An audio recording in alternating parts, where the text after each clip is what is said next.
How you doing, ladies and gentlemen? It's Sally Pots and Pans coming to you live with the UFC 249 predictions and analysis, fresh out the fucking quarantine. How you doing? All right. So, we're going to kick this card off with the light heavyweight bout between Ryan Spann fighting out of Fortis MMA versus Sam Alvey. We have Ryan Spann as a 4-1 favorite coming in at 9,300 on DK. And Sam Alvey's a 3-1 underdog coming in at 6,900 on DK, the lowest person on DraftKings. Initially, my first thoughts are that Ryan Spann is going to win this fight, but I do believe that the line is spaced a little wide.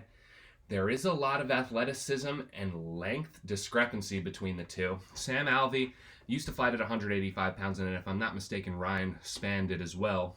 But Ryan Spann fits better into the 205-pound weight class because he's about 6'4", 6'5", extremely lengthy.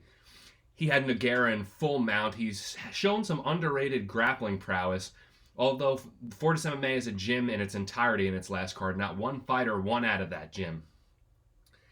And I do see Sam Alvey giving Ryan Spann some issues right off the bat because he is a little smaller and quicker. But you have seen in his previous fights, Sam Alvey does have the tendency to fold under pressure and get stopped very quickly because he doesn't return fire, he doesn't bite down on his mouthpiece, and he doesn't get in there. Ultimately, I do think Ryan Spann is probably going to win by finish, but I'm not entirely as confident in that because Sam Alvey usually isn't that willing to engage.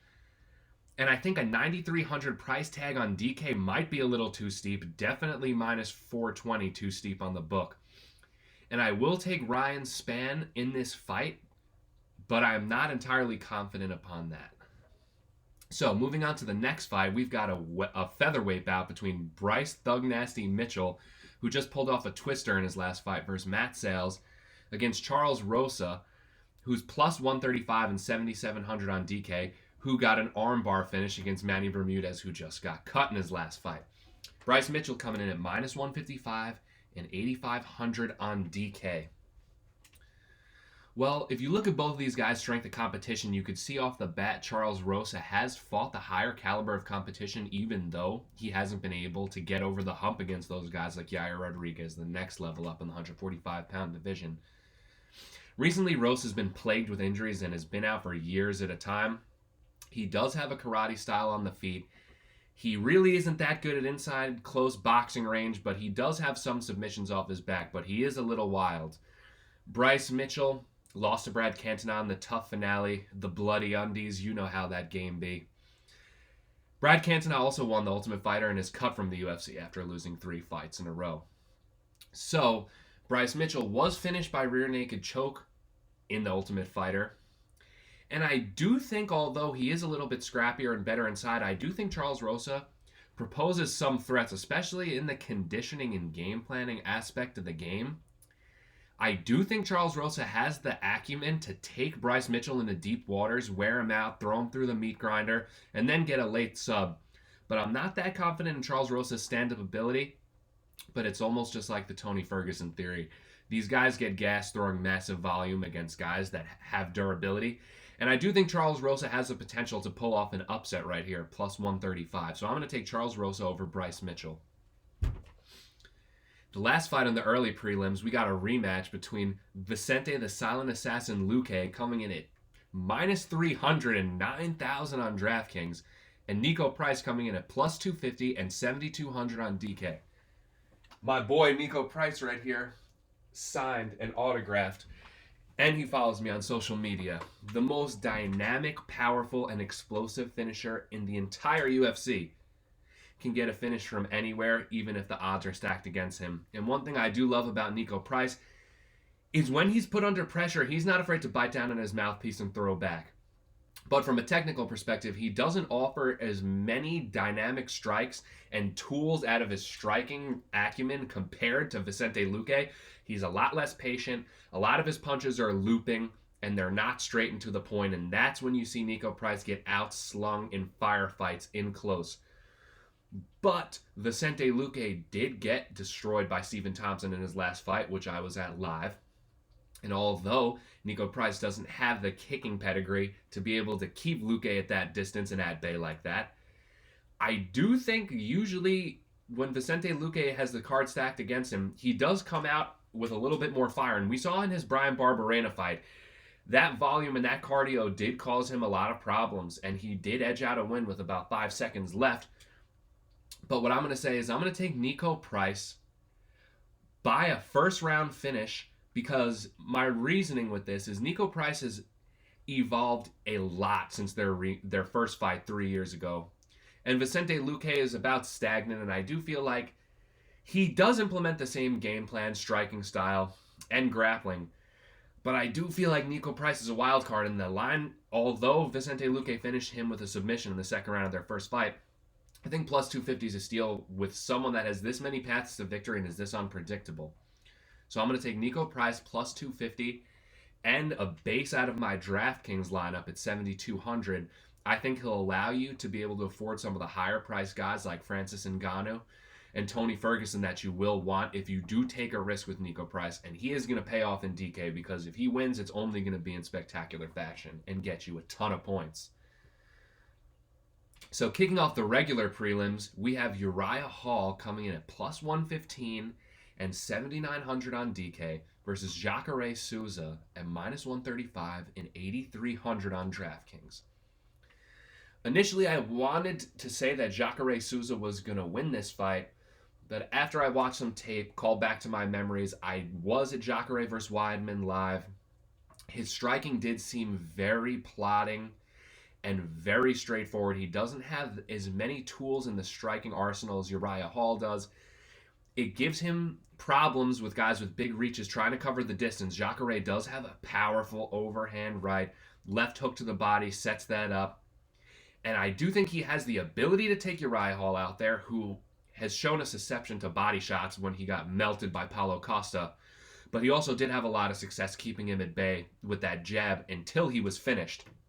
And I think at this point in Jacare Souza's career, after losing to Jack Hermanson, who shouldn't be overlooked because he was on a fast track to a title shot until he lost to Jared Cannonier, I do think Jacare Souza's cardio and performances, the best days of him are behind us, because you saw in his fight versus Kelvin Gastelum, he got put the pressure on him very early, had trouble getting back to the stool. He cuts a lot of weight to make 185 from water. And usually those guys, they start to fade towards the end. He got very lucky in the Weidman fight, but I'm not entirely confident that Jacare Souza is going to be the Strikeforce Jacare Souza that we know, the killer Jacare Souza versus Yoel Romero that we know. And with that being said, I'm putting a lot of investment that Jacare Souza will not be the same world-class fighter that he once was. I do think he does have a place in the top 15 still. And although Uriah Hall has shown weaknesses in defensive wrestling and on the ground, he hasn't actually been submitted, but he has been held down and controlled for a long time. Jacare Souza is one of the few really high-level Brazilian Jiu-Jitsu practitioners with a good offensive wrestling game that blends into MMA. And looking at this from a DK perspective, these guys are both priced around 8,000, and you're going to need one of these guys to get a winning lineup and set you aside from everyone else, because they're about mid-range pricing, and you know if one of these guys win, they're going to get you a lot of points. But with that being said, even though the age range isn't that big, I'm going to take the younger, quicker, longer Uriah Hall to win by third round knockout after a prolonged beatdown on Jacare Souza. I do see Jacare having a lot of issues trying to cross the distance with Hall, and that's what I ultimately do think it comes down to. All right, in our next fight, we have a women's strawweight bout with Carla the Cookie Monster Esparza coming in at minus 155 and 8,500 on DK versus Michelle the Karate Hottie Watterson coming in at plus 135 and 7,800 on DK.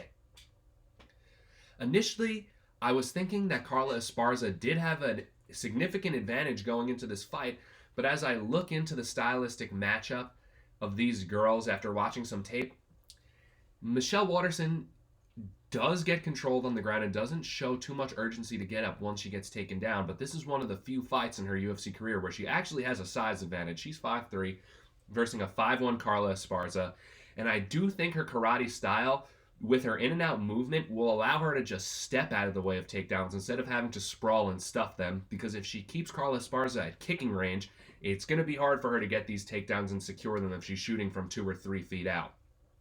And for those who don't understand wrestling from a technical perspective, you usually want to clinch up, either get a collar tie, a hand behind the triceps, and underhook, and basically readjust them to switch their foot positioning so you can get the leg you want to shoot on closer to you. And if Michelle Waterson's not willing to engage in any clinch fighting or dirty boxing range exchanges, it's going to be nearly impossible for Carla Esparza to get these takedowns unless she's up against the cage, pressuring her with a heavy boxing style, which I don't see her implementing. This is also one of those fights where it's going to be super close because there usually aren't a lot of finishes in the 115-pound women's division in MMA.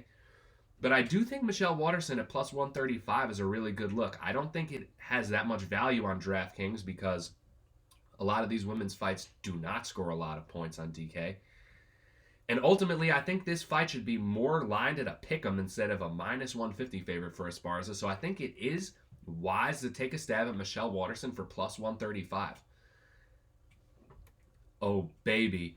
We got the return of Fabricio Verdum in this next fight. Vi Cavallo is minus 330 at 9,200 on DK, a steep tag versus Alexei the Boa Constrictor Olenek, plus 270 and 7,000 on DK. Fabricio Verdum coming back from his drug suspension. To my knowledge, it was a diuretic for helping to cut weight. It necessarily wasn't to improve his muscle endurance and cardio, but still, cheating is cheating and the rules are the rules. He was out for 2 years. And I do think Verdum does have the skill set in about every single facet of MMA that's better than Alexei Olenek, especially on the feet. They both have atrocious takedown defense, to be completely honest, but Fabricio Verdum's an ADCC champ. He's miles ahead of Olenek on the ground. Olenek doesn't throw straight punches. He throws a lot of looping punches. He opens himself to huge straight punches, and one thing Verdum does have is a crisp 1-2 and a jab, and that can cause Olenek some issues. But the one thing that does worry about me with Verdum is he's a wild motherfucker, and you cannot trust him to follow a game plan in any fight. And one of my rules is never bet a heavyweight that's minus 300 or better. And although this goes against everything that I say, I do think Verdum's actually going to win by knockout, and this isn't even going to hit the mat. And I do think 9,200 is a steep price on DK, but you know Verdum does play to the level of his competition. He might play it safe for a little bit, but he's going to go out there and be looking to make a point after not fighting for 2 years.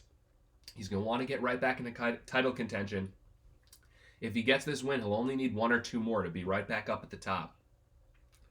But ultimately, I think if you have the access to a Fabricio Verdum by knockout prop, I think I would take a stab at that because I think there will be some good odds on that because a lot of people are expecting this just to be a grappling match. But if you have 2 really good grapplers like this, you don't want to be shooting with your head on the outside for doubles and a singles where you could open up a potential Darce choke opportunity on yourself. And you don't want to be shooting on guys with arms this long that can easily lock up these submissions with your arm in from any angle. But I'm going to take Verdum.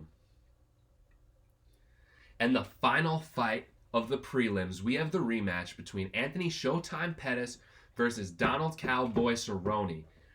And right now, we have Donald Cowboy Cerrone at plus 115 and 8,000 on DraftKings, with Anthony Pettis coming back at the minus 135 favorite. And he's priced at 8,200 on DK. Well, if you look back to the tape in the first fight, Anthony Pettis was in incredible shape in his prime, fighting southpaw, throwing massive power left kicks, getting Cerrone to circle into his power side and causing him a lot of problems. Not letting him to settle in, not letting him control the pace and adjust, and that's the fight that Cerrone likes to fight. But with that being said, both of these guys have had a rapid decline in the last 7 years, and although both of them lose a lot, I do think that Cerrone is at a slight disadvantage here after coming against a huge loss against Conor McGregor. But history shows once Cerrone comes off a big loss like this, he does tend to come back big. But history also shows he's terrible in rematches if he loses the first fight. With that being said, this fight's also at welterweight and not 155 pounds, and Cerrone has more experience fighting at 170. Anthony Pettis, when he fought Stephen Thompson at 170 last time, was looking thick He was looking thick like a bowl of oatmeal. You couldn't even see his abs. He was just chunking. I'm going to be honest with you. But I do think Donald Cerrone has had a bigger career decline since then. And although I would think that Donald Cerrone could win this fight, I really need to see how these guys get on the scale. Because if Anthony Pettis is looking chunky on the scale again, I'm taking Donald Cerrone. But if he's looking disciplined on the scale and healthier than he did versus Stephen Thompson, even though he won, I'd probably lean towards Anthony Pettis. But right now, with the information I currently hold with both of them, I do think Anthony Pettis is going to win based off previous history. And from a DK perspective, you are also going to need one of these guys on your lineup because they're both priced at about 8,000. And whoever wins is getting a lot of volume with their punches or they're getting a finish. And what would be sweet is if this fight actually hit the mat. But I doubt it'll actually get there. So I'm going to take Anthony Pettis by second round knockout over Donald Cerrone.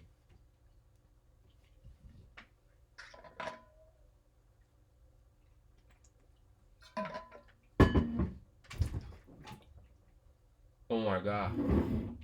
It's the Prince of War versus Yorgan De Castro. Greg Hardy coming in at minus 200 and 8,600 on DK versus Yorgan De Castro coming off a huge first round knockout over Justin Tafa, one of Mark Hunt's boys that he trains with out in Australia. Yorgan De Castro coming back at plus 170 and 7,600 on DK. Well, I do look at this matchup, odds and everything aside, I do think Greg Hardy does have a major advantage in size and athleticism. He's valuing a lot of his cage time now after his fight versus Volkov and Crowder, where he's made a lot of mistakes and shown that he's very green to the sport. But you can't expect Greg Hardy to beat guys like a JDS, a Francis Ngannou, a Volkov, because they're more experienced and they piece everything together and mix it up a lot better. But ultimately, in these matchups where these guys are right outside the top 15, they're a little chunky. They're not true heavyweights. They kind of look like they can make 185, 205. Greg Hardy's going to have a massive advantage everywhere, besides the actual technical part of this game. But I do think he is smart enough and can implement his footwork well enough to get a decision that's pretty decisive. But I wouldn't put too much stock in Greg Hardy getting a knockout because if you saw in Yorgan De Castro's last fight, when you get in close, he throws bombs with that check hook. And I do think the line is priced a little far at minus 200 with Greg Hardy, but I ultimately do think it's pretty safe that he is going to win. But on DraftKings, I think that's a pure fade because you do not want him to go in there and start to throw down because he's either going to get tagged or be very timid carrying out throughout the fight if he gets hit early. So I'm going to take Greg Hardy by a 3-round decision over Yorgan De Castro. And this might be the most underrated fight on the card, aside from the top 3, which is this featherweight war that we're going to have coming on. It's Jeremy Lil Heathen Stevens coming in at plus 210 and 7,300 versus Calvin Kattar at minus 250 and 8,900 on DK. Well, my opinion on this fight completely flip-flopped since it got put back so many times. Originally, I thought Calvin Kattar's amazing boxing and striking acumen with long, powerful, clean, technical, straight punches would be enough to get Stevens out of there early. But I went back to my memories of UFC 233 when Calvin Kattar got pieced up by Renato Moicano when I was there live. And as soon as you start to switch up the levels and different angles of these strikes, it seems like Calvin Kattar gets a little stagnant and caught up when he gets more variation of strikes thrown at him instead of a traditional boxing fight. And one thing about Jeremy Stevens is he can put the pressure on you and he can mix it up. He's a grizzled vet. He's the true test to enter the top 5 in this division. Jeremy Stevens lost his last fight versus Yair Rodriguez, and if you saw his interview with Ariel Helwani, he said he literally mentally broke him in the cage, and he knew if it went 5 rounds, he was going to win. So he's leaving that fight completely confident and not upset that he lost his last fight. And the same thing with Kattar. He started coming on to Zabit in the last round when he started to gas out in his last fight. But ultimately, I do think Jeremy Stevens is going to make this an ugly, dirty fight in close boxing range. He doesn't have good clinch retention skills, but he does throw a lot of looping punches, exiting the clinch, elbows, knees, everything. He's been training with Tony Ferguson. His cardio's up. He's really confident, and ultimately, we haven't seen Calvin Kattar in a dirty fight like this, where he's going to have to dig deep and stray away from his boxing acumen and really be a mixed martial arts fighter in here. And with Jeremy Stevens at plus 210, and 7,300 on DK. I think this is a move where you can make some good profit and afford some of these guys that you really do want on DK with a high price tag. So I'm going to take Jeremy Stephens by a 3-round decision, but he is going to put the volume on him, in my opinion. And I think Jeremy Stephens is going to take care of Calvin Kattar quite handily and surprise a lot of people going into this fight. And we have the hardest hitter in the world right off the bat, Francis Le Predateur Ngannou, coming in at minus 265 and 9,100 on DK versus Jairzinho Rozenstruik, not to be confused with Jairzinho from the Brazilian national team 50 years ago, if anyone even knows who I'm talking about. But Jairzinho Rozenstruik plus 225, 7,100 on DK. This is the fight that I'm supremely the most confident in the method of victory and who's going to win. There's only one way this is playing out. I understand Jairzinho Rozenstruik does have the speed and the power to cause Francis Ngannou problems, but with his style, the way he walks down and marauds his opponent with his chin up and is willing to take damage, his striking defensive numbers, I don't know what they are off the top of my head, but I know they're atrocious because he gets tagged a lot. I'd be shocked if he defends more than 50% of his strikes. This guy gets hit a lot. And with that being said, I do think Francis Ngannou does have a true speed advantage here and a power advantage, and he does blend his punches up together very nicely. I think Francis Ngannou is going to steamroll Jairzinho Rozenstruik because if you saw in his fight versus Derek Lewis, he didn't want to engage with him because not a lot of people know that Derek Lewis is actually a counterpuncher. Just filthy casuals assume he's a brawler. He waits for those openings, even though if it means that he has to take a ton of damage. But realistically, if someone's going to bring the fight to Francis Ngannou, like Jairzinho Rozenstruik will, and you see in his interview saying that he's going to walk Francis Ngannou down and knock him out with that intensity and confidence, no matter how you cut it, this is going to be a first-round knockout. And I think Francis Ngannou is going to continue this crazy streak. What is this, fourth? This is going to be his fourth fight in a row where he hasn't even cumulatively fought one complete round in the UFC because he finishes these guys so early. A la Kane, Curtis Blades, Junior Dos Santos, and then Jairzinho is going to be on the list next. And you're not going to be able to deny this guy a title shot once the DC Stipe trilogy happens. So I think Francis Ngannou is a great move to build a parlay out of. And he is going to be a cornerstone in your DK lineup because there's no way that he's not going to get a first-round knockout. He's going to be worth the price tag. He's going to get a minimum of 100 points. I can tell you guys that. And now we move on to the co-main event of the evening. Henry the Messenger Cejudo, a.k.a. Young Triple C, coming in at minus 230 and 8,800 on DK with the return of Dominic Cruz at plus 190 and 7,400. Well, I have written off Henry Cejudo too many times, but I'm going to do it again. I do think he has the most impressive 3-fight title fight win streak in the history of the UFC. Demetrius Johnson, TJ Dillashaw, Marlon Moraes. Absolute killers. We haven't even seen guys like John Jones knock out 3 guys like that in a row. And although I do think Henry Cejudo does have a better well-rounded skill set and has a major speed advantage going into here, Dominic Cruz does have the ability to implement a game plan where he can completely disengage at boxing and wrestling range with Henry Cejudo. He's going to make him chase him down and keep him at kicking range with all these feints and cutting these angles. This is a hard stylistic matchup for Henry Cejudo. This is also contingent upon how Dominic Cruz shows up in the cage because he's been out for about 2.5, 3 years now.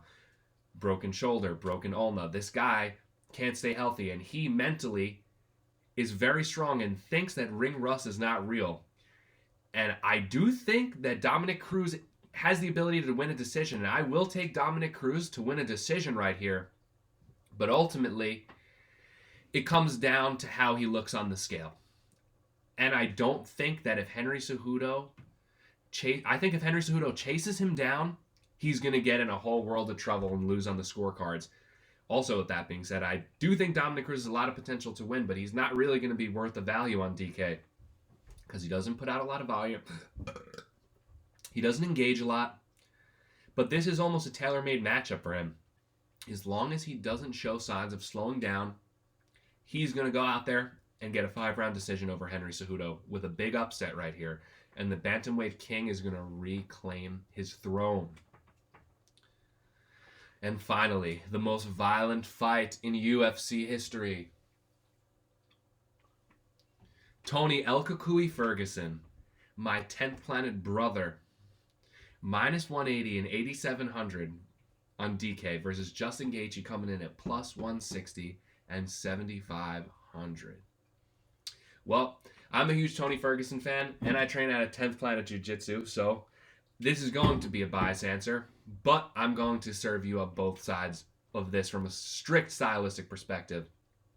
Justin Gaethje and or Dustin Poirier are the absolute worst matchups for Tony Ferguson when it comes down to throwing punches in combination, getting inside, having massive power, and being able to stuff some takedowns. I have seen Justin Gaethje have huge defensive flaws that play into the perfect game plan of Tony Ferguson. When Justin Gaethje is defending punches, he holds a super tight high guard and pinches his elbows together like this, which leaves his body entirely exposed. And although Justin Gaethje will pose a lot of problems, just like every Tony Ferguson fight where he loses the first round, he's going to gradually slow down. And Tony Ferguson has 76 inches of reach that he utilizes to its maximum potential. Justin Gaethje has a short reach for his height and throws short, tight, powerful hooks, which even makes his reach shorter. With that being said, I think Tony's going to verse a lot of adversity early in this fight, but ultimately he's going to dig deep, get some teeps to the body, set it up with the teep to the jab combination that I love so much, and ultimately Gaethje's going to start throwing down labored punches and getting this high guard up. And it's not even the punches that are going to add up and get Gaethje finished. If he's holding his hands like this in a tight high guard, that's the perfect position when you're completely tired to get a front headlock or a collar tie, snap someone down, get the arm in, enter for the Darce choke, and that's Tony Ferguson's signature move. And as a fellow lanky person myself with crazy long arms, there are about 5 to 6 different entries you could hit from the front headlock position into a Darce choke or a back take, which there's about 20 or 30 more submissions you could hit from those different variations. And Tony Ferguson's an extremely legit no-gi black belt at 10th Planet with Eddie Bravo. Yes, we haven't really seen Justin Gaethje held down on the floor, but when he's gassed, this guy does not make good decisions. He is too tough for his own good. He's going to go out there and he's going to fight, and that's either going to result in him getting knocked out or tapped out. And I'm going to tell you right now, T. Ferg in 16 minutes, he gets Justin Gaethje out of there early in the 4th round with a tap or a doctor stoppage, because Justin Gaethje hasn't had as long of time to prepare for this fight. And initially, I did favor Gaethje more, but now that Tony Ferguson's had an extra 3 weeks to readjust his game plan for this fight from Khabib to Justin Gaethje, I ultimately think he's now even better prepared, and it's going to be a problem for Justin Gaethje to win this fight. And I'm going to take Tony Ferguson at minus 180, and this dude is in the DraftKings Hall of Fame. He gets 100 points every single time. He gets finishes. He has the best cardio. He puts on massive volume. But with that being said, I can't completely disregard Justin Gaethje's skill and power, and I know that this is a really tough fight for Tony.